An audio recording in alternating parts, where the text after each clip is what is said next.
They could have talked to me face to face. With one of the neighbors, I paid for our shared fence at her request, since her neighbor on her other side wouldn't contribute to their shared fence. Another board member and human piece of garbage. I would have been willing to dig a hole for the trampoline, to hide it more, or purchase a new one with elastic bands rather than springs, to make it quieter. Both of those options are cheaper than getting a lawyer. But nobody asked. Nobody came to me to have a face-to-face, heart-to-heart discussion about their concerns. A few ironies. Asterisk, these are 5-bedroom homes. Clearly people with kids are going to move in, and they are going to be noisy in their backyard with or without play equipment. Asterisk, the guy who sold his home smoked like a chimney. I don't think my trampoline should have been his top concern.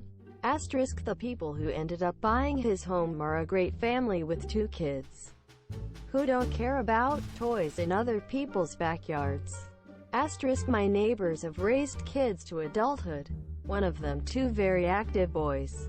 When I pointed this out to her, the words that actually came out of her mouth were, "I know it's challenging to raise boys, but we're at different stages of our lives."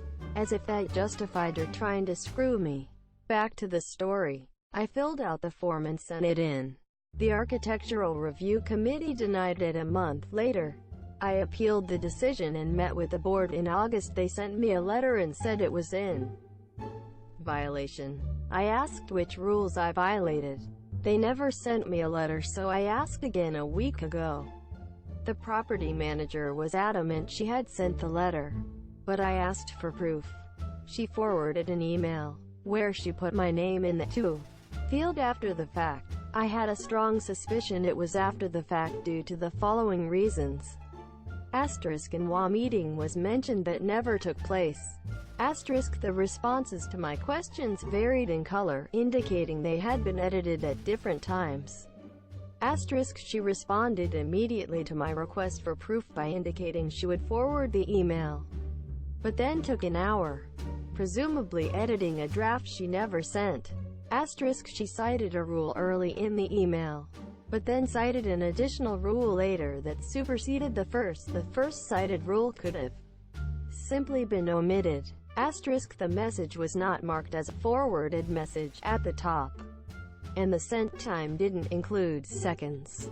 None of these things are a smoking gun, but they are suspicious. I asked the other people in the to field if they received a copy of the email with my name in the address field.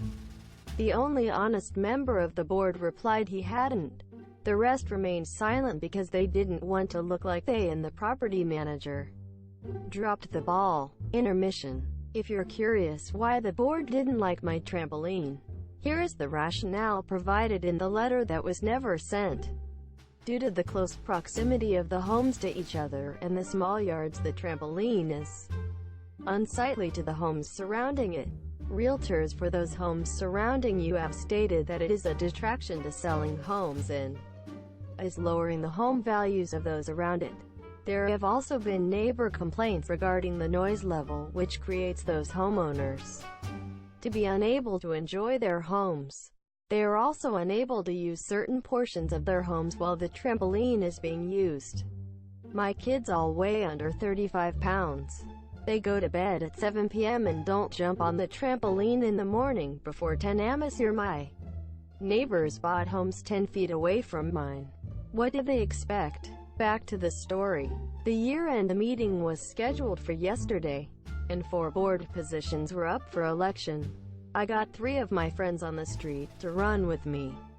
I went door to door every day for a week and spoke with the majority of homeowners about their discontent with the street. I got a third of the community to sign proxy forms stating that I would vote on their behalf. I went to the meeting last night and put these fools on blast. I listed calmly all the ways the current board was failing the community and my plan to right their wrongs. The vote was a landslide in favor of myself and my friends getting elected. One awful board member remains, but he is the minority. We fired the property manager, who was uncommunicative and flat-out dishonest. The trampoline endures The only bummer is now I have to manage a street which includes some legit crazy people. But this whole episode has convinced my wife that we will never live in an HOA again, which I count as a huge victory. In addition